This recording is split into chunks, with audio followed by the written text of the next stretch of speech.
es lo que hemos estado trabajando durante todo este tiempo. Se ha quedado como quería, e incluso más espectacular aún.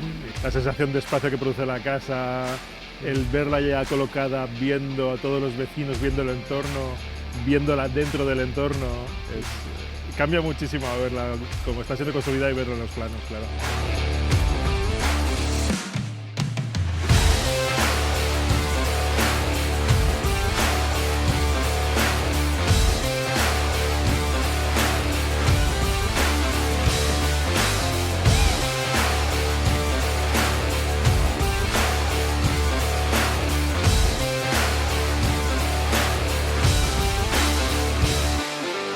Los estándares de calidad son los mayores.